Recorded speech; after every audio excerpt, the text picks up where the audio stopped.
எல்லாருக்குமே வந்து என்னைக்காவது ஒரு நாள் இருக்கிற பர்னிங்கான விஷயம்லாம் அப்படியே உடையணுண்டா அப்படின்னு எல்லாம் வெயிட் பண்ணிட்டு இருப்போம் இல்லையா. சரி ரியல் லைஃப்ல தான் பண்ண முடியல, படத்துக்குள்ளாச்சும் பண்ணுவோம்.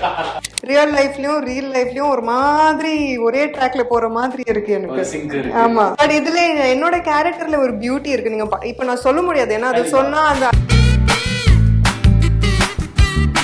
என்னடா இதை வச்சாலும் பண்றான் அதை வச்சாலும் பண்றான்னு யோசிச்சுட்டு நம்ம கிட்ட கொண்டாந்து கொடுத்துடணும். சார் இந்த 5 கேரக்டர் இருக்கு, 5 கேரக்டர்ல உங்களுக்கு எது பிடிச்சிருக்கு நீங்களே எடுத்துக்கோங்க அப்படின்னு கேட்கற நிலைமைக்கு கொண்டாந்து விட்டுடணும். நாம ஒரு போனை வச்சு ஒரு கப்பிள்ஸ் 4 கப்பிள்ஸ் சேர்ந்து ஒரு பிளே பண்ணா என்னென்ன சீக்ரெட்ஸ் வரும், என்னென்ன அவங்களுக்கு இருக்க பிரச்சனைகள், அது எப்படி காமெடியா டெலிவரி ஆகுது, அதுக்கப்புறம் சீரியஸ் எப்படி ஆகுது.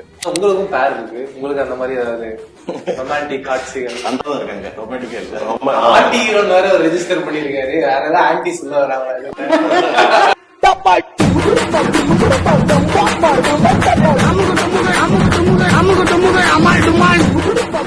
மாலைமலர் வணக்கம்.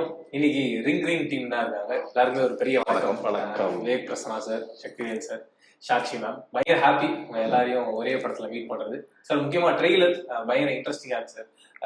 ஒரு 4-5 பேர் ஒன்னா சேர்றாங்க.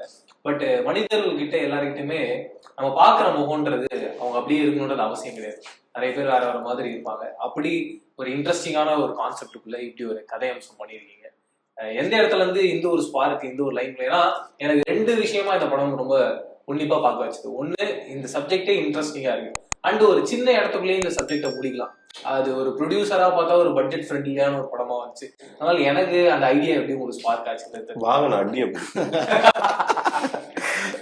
ஆக்சுவலா வந்து ஒண்ணு மெயின் விஷயமே என்னன்னா கதை தான். ஃபர்ஸ்ட் நம்ம பட்ஜெட்டை முடிவு பண்ணி படம் பண்றதுல கதை, அந்த கதை வந்து பாத்தீங்கன்னா கொஞ்சம் இன்ட்ரெஸ்டிங்கா இப்ப இருக்கிற சுச்சுவேஷன்ல வந்து ஒரு போனை வச்சு ஒரு கப்பிள்ஸ் 4 கப்பிள்ஸ் சேர்ந்து ஒரு பிளே பண்ணா என்னென்ன சீக்ரெட்ஸ் வரும், என்னென்ன அவங்களுக்கு இருக்க பிரச்சனைகள், அது எப்படி காமெடியா டெலிவரி ஆகுது, அதுக்கப்புறம் சீரியஸ் எப்படி ஆகுது, யோசிக்கும் போது அது கொஞ்சம் இன்ட்ரெஸ்டிங்கா இருந்துச்சு. அதுக்கப்புறம் ஷூட் பண்ணும்போது அது இன்னும் பெட்டரா இருந்துச்சு. அது ரொம்ப யூனிக்கா. இப்போ கேட்கும் போது யாரோ படம் பார்க்க வர்றாங்க ஆடியன்ஸு, அவங்க கேட்கும்போது ஓகே டிஃப்ரெண்டா இருக்குது ஜேனரு, பார்க்கலாம் அப்படிங்கிற ஒரு விஷயத்தை உருவாக்கியிருக்கும். அதுக்கேற்ற ஸ்டார் காஸ்ட்டும் எல்லாமே ஓரளவுக்கு நல்ல ஆர்டிஸ்ட், நல்ல பாப்புலரான ஆர்டிஸ்ட்டு, இதெல்லாம் வச்சு பண்ணும்போது அது ப்ரொடக்ஷன் வேல்யூவாக பார்த்தீங்கன்னா கலர்ஃபுல்லாக இருந்துச்சு. ரெண்டாவது அந்த கதை தான் டிமாண்ட் பண்ணுச்சு. அதை வந்து பட்ஜெட்டில் பண்ணணும்னு பண்ணலை. அந்த கதை வந்து என்ன, ஒரு கெட்டுகதில் மீட் பண்ணும்போது கெட்டுகதில் எங்கே மீட் பண்ண முடியும்? ஒன்று ஆஃபீஸில் வீடு, இல்லைன்னா வந்து ஒரு ரெஸ்டாரண்ட், இது மாதிரி கெட்டுகதில் மீட் பண்ண முடியும். அந்த மாதிரி கதை, அந்த மாதிரி கதைக்கு தேவையான விஷயம் இருந்துச்சு. அது ஒரு ப்ரொடியூசராகவும், இந்த ப்ரொடியூசராக இருக்கனால நான் ப்ரொடியூசருக்கும் டேரக்டராங்களா எனக்கு என்னன்னா அது ஒரு விதத்தில் வந்து பெனிஃபிட் ஆச்சு. சூப்பர். ஆனால் அண்ணனோட நட்பு எங்க ஆரம்பிச்சது? இந்த படம் மூலமா தான். ஸோ அதுக்கு முன்னாடி எனக்கு பழக்கம் இல்லை.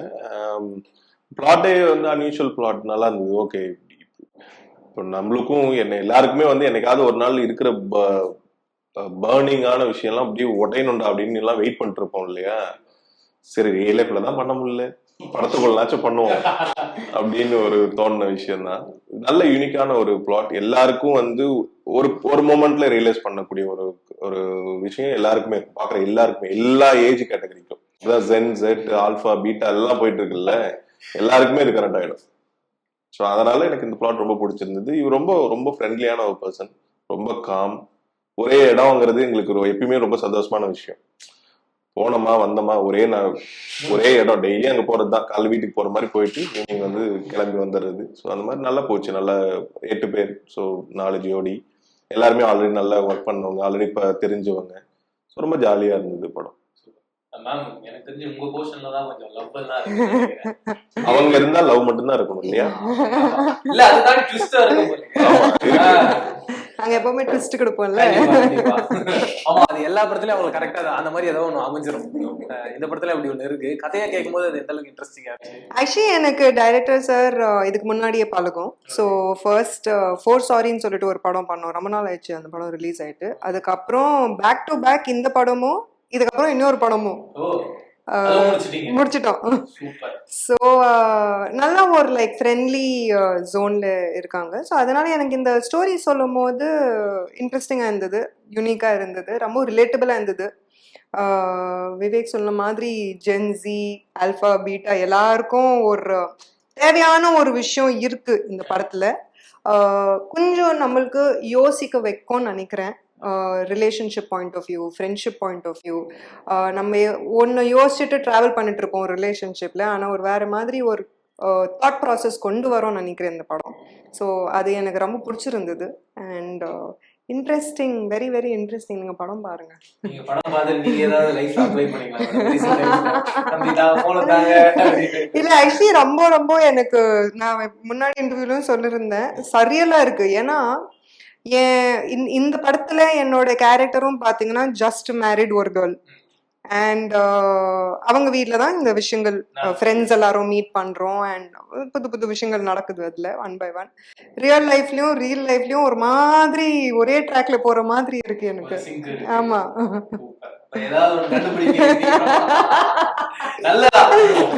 பட் இதுல என்னோட கேரக்டர்ல ஒரு பியூட்டி இருக்கு. நீங்க இப்ப நான் சொல்ல முடியாது, ஏன்னா அது சொன்னா அதோட சுவாரஸ்யமா போயிடும். நீங்க பார்க்கும்போது உங்களுக்கு புரியும் that it's a very beautiful take what Shakti sir has taken for this character would graph. So இன்னைக்கு ஐ திங்க் எல்லாரும் ரிலேஷன்ஷிப்ல இருக்கிறவங்க, ரிலேஷன்ஷிப் இல்லாம இருக்கிறவங்களுக்கு இந்த ஒரு விஷயம் புரிஞ்சிடுச்சுன்னா நல்லா இருக்கும்னு நினைக்கிறேன். சார் நீங்க டீசர்ல ஒரு கேரக்டருக்கும் ஒரு பேர் கொடுக்கணும் சார், எனக்கு ரொம்ப பிடிச்சிருந்தது. எழுதும் போது அது அதுவாதான் இருந்ததா, இல்ல டீசர் கட் பண்ணும் போது இந்த பிளேஸ்மெண்ட்லாம் வச்சா ஆடியன்ஸ் இன்னும் இன்ட்ரெஸ்டிங்கா அட்ராக்ட் பண்ற மாதிரி? இல்ல ஆக்சுவலா நம்ம எழுதும் போது ஒவ்வொரு கேரக்டரேஷன் ஊருக்கு டிஃப்ரெண்டா இருக்கும். ஏன்னா ஒரு 4 ஃப்ரெண்ட்ஸ் இருக்காங்க, சைல்ட்ஹுட் ஃப்ரெண்ட்ஸ்னா 4 பேருக்கு டிஃப்ரெண்ட் இருக்கும். இவர் லாயரா இருப்பாரு, எல்லா விஷயத்தையும் கதையில லாயர் கேரக்டர். ஆனா எல்லா விஷயத்தையும் கன்னிங்கா இருக்கணும், யாரையும் எந்த சுச்சுவேஷனும் விட்டு கொடுக்கக்கூடாது அப்படிங்கிற மாதிரி இருப்பாரு. ஃப்ரெண்ட்ஸுக்குள்ளேயே பார்த்தீங்கன்னா ஒரு டாமினேட்டா இருப்பாரு. அதுக்கப்புறம் ஒரு கேரக்டர் இவர் பார்த்தீங்கன்னா நம்ம டேனி பார்த்தீங்கன்னா ஃபுல் அண்ட் ஃபுல் பார்த்தீங்கன்னா எல்லாத்தையும் சண்டை போட்டு ஒரு கேரக்டரா இருப்பாரு. அதுல அப்பாவியா அர்ஜுன் அவர் ரொம்ப அப்பாவியான கேரக்டரா இருப்பாரு. இதுல பார்த்தீங்கன்னா பிரவீன் நடிச்சிருக்காரு. பிரவீன் பார்த்தீங்கன்னா ஒரு டீசெண்டாக இருக்கும்னு நினைக்கிற மாதிரி ஒவ்வொரு கேரக்டரோட ஸ்கெட்சும் எழுதும் போதே பார்த்தீங்கன்னா டிஃப்ரெண்ட்டாக இருக்கும். அதே மாதிரி ஹீரோயின்ஸ் எல்லாம் பார்க்கும்போது இருக்கும்போது சாக்ஷி அவங்க கேரக்டர் ஒரு நியூலி மேரிட் லவ்வபிள் ஒய்ஃப் அந்த மாதிரி இருப்பாங்க. அதுக்கப்புறம் பார்த்தீங்கன்னா இன்னொரு வேக் பர்சனுக்கு ஜோடி நடிச்சாங்க, ஸ்வயம் ஆட்டோ சங்கரில் ஹீரோயின் பண்ணியிருப்பாங்க. அவங்க கேரக்டர் எப்படின்னா ஒரு மாதிரி எல்லா ஃபேமிலிக்குள்ள இருக்க பிரச்சனை எல்லாம் ஹஸ்பண்டுக்குள்ள ஷேர் பண்ண தைரியம் இல்லாமல் மற்ற ஃப்ரெண்ட்ஸுக்குள்ள ஷேர் பண்ணிட்டு அது மூலம் நடக்கிற பிரச்சனைகள் மாதிரி அவங்க இருப்பாங்க. அதுக்கப்புறம் ஜமுனான்னு ஒரு பொண்ணு நியூவாக இது பண்ணியிருக்கோம். அவங்க டோட்டலாக பார்த்தீங்கன்னா ஒரு லிவன்ல மட்டுமே இருக்கணும்னு நினைக்கிற ஒரு கேரக்டர் இருப்பாங்க. அந்த எழுதுற எல்லா கேரக்டரும் சகனம் நடிச்சிருக்காங்க. அவங்க ஒரு பர்ஃபெக்ட் ஒய்ஃபாக இருப்பாங்க. இந்த மாதிரி எழுத கேரக்டர்லாம் ஒரு டிஃப்ரெண்ட் ஆஸ்பெக்ட்ல டிஃப்ரெண்ட் பிரச்சனைகள் இருக்கும் எழுதிடுவோம். அது டோட்டலாக நம்ம ஷூட் பண்ணி முடிச்சதுக்கப்புறம் நம்ம டீசராக கட் பண்ணும் போது நம்மளுக்கு என்ன இருக்குன்னா, ஓகே இதெல்லாம் கொஞ்சம் ஹைலைட் பண்ண நல்லா இருக்கும்னு சொல்லி பண்ணுவோம். அது மாதிரி தான். ஆனால் எழுதும் போது பிளான் பண்ணாதான் நம்ம டீசர் கட் பண்ண முடியும். அதான் சார். நீங்க நிறைய கேரக்டர்ஸ் பண்ணிருக்கீங்க. நீங்க சொன்னீங்க இது ஒரே இடத்துக்குள்ள இருக்கிற ஒரு ஸ்பேஸ்க்குள்ள இருக்கும். ஒரு ஆக்டரா அது எந்த அளவுக்கு ஃப்ரீயா இருக்கு, எந்த அளவுக்கு கொஞ்சம் ஒரே இடத்துல இருக்குமே அது ஒரு மாதிரி இருக்கு அப்படின்னு ஒரு கம்ஃபர்ட் ஜோனை தாண்டி டிஸ்டர்ப் பண்ற ஸ்பேஸ் இருக்கலாம். கம்ஃபர்ட் ஜோன்னா எந்த ஸ்கிரிப்டுமே இருக்காது எப்பவுமே. ஏதோ ஒரு வகையில் அது இன்டோரா இருந்தாலும் சரி, எக்ஸ்டீரியரா இருந்தாலும் சரி, இல்ல ஆக்ஷன் சீக்வன்ஸ் ஆகுது, எதுவுமே கம்ஃபர்ட் ஜோன்ல கிடையாது. இதுல பேச போறோம். இந்த பேசுறதுல என்ன பேச போற, அது உனக்கு எப்படி கனெக்ட் ஆகுது, ஆடியன்ஸ் எப்படி கனெக்ட் ஆகுது, அதுவே பெரிய சேலஞ்ச். பேசுற விதத்துல தப்பா ஒரு ஆர்டிஸ்ட் பிஹேவ் பண்ணிட்டாலும் அந்த சீன் கன்வே ஆகாது.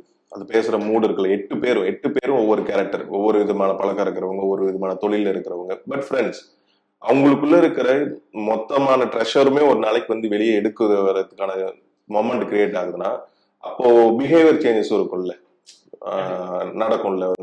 பேசுற விதம், பழகிற விதம், அந்த டயலாக் சொல்ற விதம் எல்லாமே மாறும்ல. அது சேலஞ்சிங்கா இருக்கும். ஸோ இந்த டயலாக் தான் படமே. நிறைய பேசிட்டே இருப்போம், அந்த 8 பேரும் பேசிட்டே இருப்போம். இந்த பேசுறதுல இருக்கிற சுவாரஸ்யம் எவ்வளவு கொடுக்க முடியுங்கிறது தான் சேலஞ்சிங்கா இருந்தது. அந்த வகையில் இது கொஞ்சம் வித்தியாசமான ஒரு ஸ்கிரிப்ட் தான். நான் சார் சொன்னது பேசிக்கிட்டே இருக்கும். உங்களுக்கு எப்படி இருந்தது அந்த பேசிக்கிட்டே இருக்க அந்த ஒரு மூமெண்ட்? ஏன்னா அவர் சொன்ன மாதிரி அந்த பேசி என்கேஜ் பண்றதுன்றது ரொம்ப சேலஞ்சிங்கான. அது உள்ள ஸ்கிரிப்டுக்குள்ளேயே இருக்க மாதிரி இருந்தா, இல்ல அதை தாண்டி நீங்க உங்களோட இன்புட்ஸ் அந்த மாதிரி ஸ்பேஸ்க்குள்ளேயே இருந்ததா? இல்லை ஆக்சுவலி விவேக் சொன்ன மாதிரி தான். நம்ம நிறைய டிஃப்ரெண்ட் ஷூட்டிங் ஸ்பாட்ஸ் போயிட்டு ஃப்ரேம் பியூட்டி காமிச்சிட்டு ஒரு சீன் கன்வே பண்ணுறது வேற. இங்கே நம்ம நிறையாவே ஜாஸ்தி I think mostly tight shots தான் போயிருக்கோம். பிகாஸ் நம்ம பேசுகிற டைலாக்ஸ் தான் மொத்த சீனோட கன்வே பண்ணுற விஷயம். ஸோ கண்டிப்பாக ஒரு சேலஞ்சிங்கான ஒரு விஷயம். நம்மளுக்கு மட்டும் இல்லை, டைரக்டருக்கும் அது ஒரு சேலஞ்சிங்கான விஷயம்.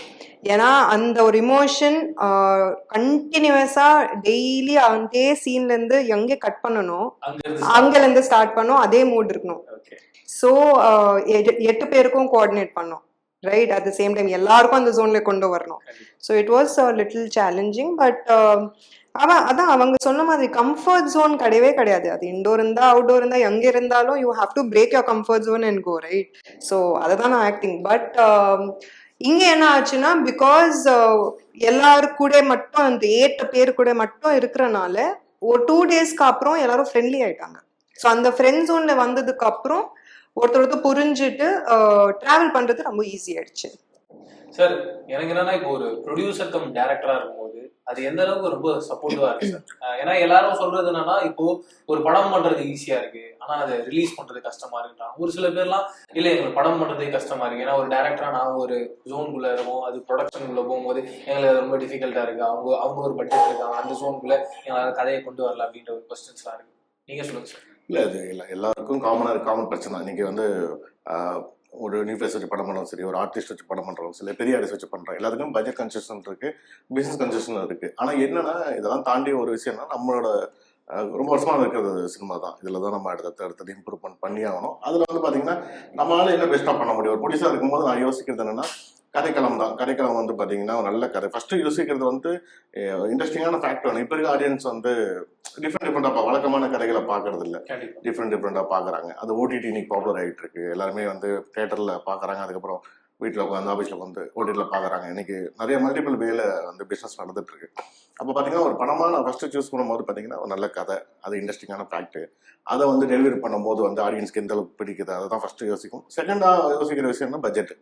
முடிஞ்ச அளவுக்கு வந்து எங்கன்னா உங்களுக்கு ஷூட்டிங் ஸ்பாட்டில் தான் நிறைய செலவுகள் அதிகமாகிற இடம் தான். அப்போ பார்த்தீங்கன்னா அதை கொஞ்சம் கன்செப்டாக நம்ம வந்து எவ்வளோ சீக்கிரம் முடிக்கிறோமோ அவ்வளோ சீக்கிரம் ப்ரொடக்ஷனாக சேவ் ஆகும். இந்த 2 விஷயத்தையும் நான் டேரக்டராக ப்ரொடியூசராக இருக்கனால 2 விஷயத்தை கண்ட்ரோல் பண்ண முடிஞ்சிச்சு. அதனால் எனக்கு அது கொஞ்சம் ஈஸியாக இருந்துச்சு. ஆனால் பிஸ்னஸாக வந்து டஃப் எல்லாத்துக்கும் இருக்குது. ஆனால் என்னன்னா நான் ஒரு விஷயத்த வந்து போன படம் ஃபஸ்ட்டு நான் 4 சாரி பண்ண ஓன் ப்ரொடக்ஷன் ஸ்டார்ட் பண்ணும்போது பண்ண விஷயம் என்னன்னா அதை வந்து கரெக்டான பிளானில் ரிலீஸ் பண்ணி அதில் நாங்கள் லாபம் பார்த்தோம். அதுக்கப்புறம் இதுவும் எங்களுக்கு லாபமான ப்ராஜெக்டாக தான் செட் ஆகும். என்ன ரீசன்னா எல்லாமே நல்ல குவாலிட்டியாக இருக்குது, எல்லாமே வந்து அவுட்புட் நல்லா வரும்போது கன்ஃபார்மாக அது பிஸ்னஸாகவும் எங்களுக்கு ஹெல்ப்ஃபுல்லாக இருக்கும். அதான் அண்ட் காஸ்டிங்காக எனக்கு ரொம்ப பிடிச்சது சார். அண்ட் விவேக் அண்ணாகிட்டையும் சரி சாக்ஷி மேம் கிட்டையும் சரி ஒரு காமனான விஷயம் என்னன்னா அவங்களால எல்லா ஜோன்குள்ளேயும் இருக்க முடியுமோன்றதை நான் அவங்களுடைய எல்லா படங்களையும் நான் பார்த்துருக்கேன். எக்ஸாம்பிள் ஒரு ஹீரோவும் பார்த்துருக்கோம், காமெடியாகவும் பார்த்துருக்கோம், சப்போர்ட்டிங் ரோலையும் பார்த்துருக்கோம், நாமும் அப்படிதான் ஹீரோயினா பார்த்துருக்கோம், ஆக்ஷன் ஹீரோயினா பார்த்துருக்கோம், ஒரு பயங்கர ரொமான்டிக்கான ஒரு ஹீரோயினா பார்த்துருக்கோம். எழுதும் போதே இவங்க தான் யோசிச்சிங்களா என்ன எதனால இவங்க 2 பேரும்? சாக்ஷிலாம் அமீபா மாதிரி ஷேப்பே கிடையாது. Good compliment, you know. இதை சொல்லிருக்கவே மாட்டாங்களே. யாருமே சொல்லல. It's a scientific compliment. It's actually the best compliment anybody can get. Yeah. Actually, அது அந்த மாதிரி இருக்கிறது ரொம்ப கஷ்டம் இல்ல. கண்டே பிடிக்க கூடாது, நம்மள ஒரு ரோலுக்கு ஃபிட் பண்ணவே கூடாது. அவங்க என்னடா இதை வச்சாலும் பண்றான் அதை வச்சாலும் பண்றான்னு யோசிச்சுட்டு நம்ம கிட்ட கொண்டாந்து கொடுத்துடணும். சார் இந்த 5 கேரக்டர் இருக்கு, 5 கேரக்டர்ல உங்களுக்கு எது பிடிச்சிருக்கு நீங்களே எடுத்துக்கோங்க அப்படின்னு கேட்கற நிலைமைக்கு கொண்டாந்து விட்டுடணும் நாம. சோ அந்த மாதிரிதான் பாக்குறேன். சாட்சியோட எல்லா இதுமே பாக்குறப்போ நல்ல ரொமான்ஸ் சீன்ஸ் ரசிக்க முடியுது, ஒரு அக்ரெசிவான லுக் ரசிக்க முடியுது. ஸோ இது ஆர்டிஸ்ட் கிடைச்ச பெரிய கிஃப்ட் தானே. ஸோ இந்த படத்துல நீங்க சொன்ன மாதிரி ரொமான்ஸ் இருக்கும், ரொமான்ஸ் முடிஞ்சோன்னா அப்படியே கொஞ்சம் நேரம் போனோன்னு வேற ஒரு ஃபேஸ் வரும், அப்புறம் மறுபடியும் ஒரு டைலூட் ஆகும், ஒரு ஃபேஸ் வரும். ஸோ நல்லா கேரி பண்ணிருக்காங்க. எல்லாருக்குமே நல்ல போர்ஷன்ஸ், 8 பேருக்கு 8 விதமான குடும்ப பேக்ராப்பு, 8 விதமான கேரக்டரைசேஷன்ஸ், ரொம்ப நல்லா இருக்கு. ஆனா உங்களுக்கும் பேர் இருக்கு, உங்களுக்கு அந்த மாதிரி ஏதாவது ரொமான்டிக் காட்சிகள் அந்ததான் இருக்காங்க. ரொமான்டிக்கா இல்லை, ரொம்ப ஆன்டி ஹீரோன்னு வேற ரெஜிஸ்டர் பண்ணிருக்காரு. வேற ஏதாவது ஆன்டி சொல்ல வராங்களா?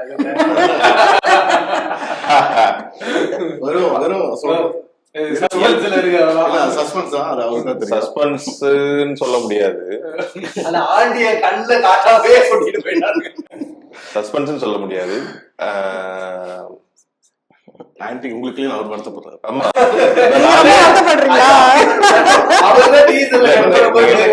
ட்ரெய்லர் நீங்க போட்டீங்க இல்லையா, so jealous of you, see that.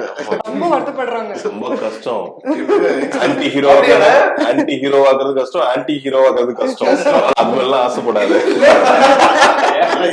இல்ல சார், இப்ப யூத் பசங்க எல்லாம் ஆன்டி பிடிக்கிறதுங்கிறதுக்கு ஒரு நல்ல எக்ஸாம்பிள்.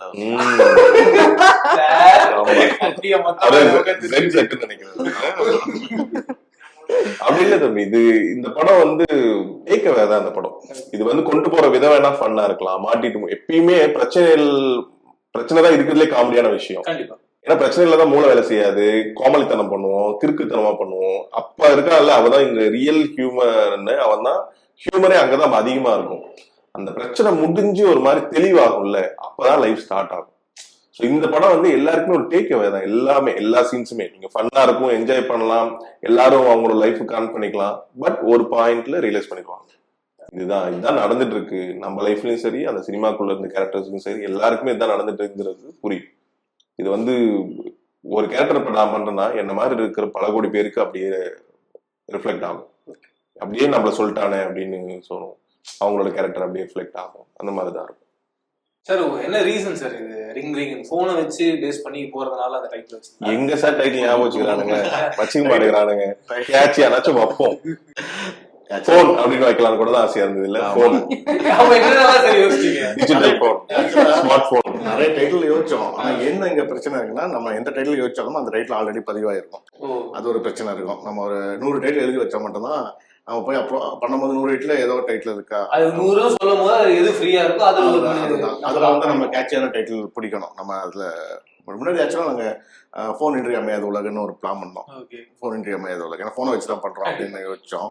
அதுக்கப்புறம் வந்து பார்த்தா இன்னும் கேட்சியான டைட்டிலா இருக்கு. ரிங்கும் போது ஈஸியா வந்து ரிங்னா ஓகே, இது வந்து ஒண்ணு வந்து போனை ஈஸியா எடிட் பண்ண முடியும் அப்படிங்கறதுனால அதை மெயின் டைட்டிலாக்கி சப் டைட்டிலா வந்து நாங்க அந்த போன் இன்றி அமையாத உலகம் வச்சுட்டோம். அடுத்து ப்ராஜெக்ட பத்தி மேம் சொன்னாங்க. இதுக்கப்புறமா ஏதாவது ஒண்ணு இந்த கண்டென்ட்டா எனக்கு ரொம்ப இன்ட்ரெஸ்டிங்கா இருந்தது அப்படின்ற மாதிரி யோசிச்சிருக்கீங்களா? அடுத்து தான் எழுதலாம் அப்படின்னு நிறைய கதைகள் நாங்க எழுதிட்டே இருப்போம். நிறைய கதைகள் நம்ம எழுதிட்டே. இவரு ஸ்னைப்பர் டைரக்டர் சார். இவரு எப்ப எங்க இருந்து அடிக்கிறாருன்னு தெரியும். திடீர்னு படம் பாப்பாரு சார், 2 படம் முடிச்சிட்டோம் பாரு சார். என்ன சார் போன வருஷம் தான் பார்த்தா அதுக்குள்ள 2 படம். அந்த மாதிரிதான் இவரே ஒரு சீக்ரெட் பர்சன் தான். திடீர்னு ஆபீஸ் உட்காந்து இருக்க மாதிரி இருக்கும், டக்குன்னு போவாரு, படத்தை முடிச்சுட்டு வருவாரு, ரிலீஸ் பண்றாரு. இந்த மாதிரி ஒரு ப்ரொமோஷன்ல பாக்கலாம் அந்த மாதிரி ஒரு சர்ப்ரைஸ் எல்லாத்துக்கும் சர்ப்ரைஸ் கொடுத்துட்டு இருக்கோம். கண்டிப்பா. ஆனா அடுத்து லைனப்ஸ்ல என்ன நம்ம படம் ரிங் ரிலீஸ் ஆகுது. அதை தொடர்ந்து டீசல் ரிலீஸ் ஆக போகுது. அதுக்கான வேலைகள் நடந்துட்டு இருக்கு. அப்புறம் அது இல்லாம இன்னும் நீங்க அந்த ரீல் பண்ணீங்களா? ஏது தம்பி? இல்ல தம்பி, நான் பண்ணல. இல்ல நல்ல வைரல் இல்ல, ரிலீஸ் ஆனப்போ பயங்கரமா அப்படி போயிட்டு திடீர்னு பார்த்தா இப்போ ஒரு 6 months விளக்காரிக்கெல்லாம் பாடிட்டு இருக்கு இல்ல. நைஸ், பரவாயில்ல. அந்த இதெல்லாம் கிடைக்கிறது தான் பெரிய விஷயம். ஏன் அந்த பாட்டில் சாங்கோட படம்டாருன்னா சொல்ல வருவானுங்கல்ல, அது மாதிரி. ஸோ நல்லா வந்திருக்கு படம். அடுத்தடுத்து இருக்கு. இப்போ அனௌன்ஸ்மெண்ட் இன்னும் பெருசா பண்ணாதனால நான் எதுவும் ரிவீல் பண்ண முடியல. இருக்கு 4-5 ப்ராஜெக்ட் இருக்கு. எனக்கு இப்போ நம்ம ரிங் நெக்ஸ்ட் ஃபயர்னு சொல்லிட்டு படம் நெக்ஸ்ட் 14 February ரிலீஸ் ஆகுது. அதுக்கப்புறம் ரிலீஸ் வச்சிருக்காங்க. ஆமா, I just finished a Malayalam release 24 January. அதெல்லாம் இல்லையா? சோ ஆமா, இந்த 3 weeksல 3 releases நடக்குது. உங்களுக்கு பெஸ்ட் ஆக்சுவலி மேரேஜ் ஆனதுல குட் ஸ்டார்ட் ஆயிடுச்சு. யா ஏதோ ஒரு ஸ்டார்ஸ் மாறும்னு சொல்வாங்க மேபி. சோ அது ஒரு ஸ்டாருக்கு ஸ்டார்ஸ் மாதிரி இருக்கு. how sweet.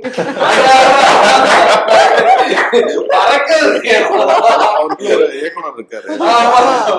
ஹேஷ்டேக்ல போட்டு ட்ரெண்ட் ஆகுங்கடா. Nice. Next I have a Kannada film. Kantara music director இருக்காங்களா அஜ்னீஷ், அவங்க ப்ரொடக்ஷன்ல ஒரு படம் பண்ணிருக்கேன். அந்த படத்தோட டைட்டிலும் ஜஸ்ட் மேரிட். ஆமா, படத்தோட டைட்டில் நோட் பண்ணீங்கன்னா அவங்க எல்லா லாங்குவேஜ்லயும் பண்றாங்க. தமிழ்ன்றாங்க, மலையாளம்ன்றாங்க, இன்னும் ஹிந்தி, மராட்டில மிஸ் ஆயிருக்கு. அடுத்த டைம் வரும்போது சொல்லுவாங்க ததாஸ்து. கண்டிப்பா இல்ல நடந்துரும். போஜ்பூரி, ஒடிசா, மராட்டி, அதாவது அவார்ட் பிலிம்ஸ்க்குலாம் நடிச்சுவாங்க. அதெல்லாம் மத்த லாங்குவேஜ்க்கு வருவாங்க. அந்த மாதிரி ஒரு so sweet நடந்தா நல்லா இருக்கும். because that is what as artists we want, right? explore new genres, explore new things. but yeah, நல்லபடியா போயிட்டு இருக்கு. சூப்பர். நீங்க எல்லாருமே வந்து இந்த படம் வெற்றிகரமா அமைச்சு இந்த படத்தோட வெற்றி விழாவை நம்ம எல்லாரும் மீட் பண்ணுவோம். Thank you so much. மாலை மலர் நேயர்கள் அனைவருக்கும் நன்றி. கமிங் 31st படம் ரிலீஸ் ஆகுது. மறக்காம போய் பாருங்க. உங்க எல்லாருக்கும் ரொம்ப பிடிச்ச ஒரு படமா கண்டிப்பா இருக்கும். Super. Thank you.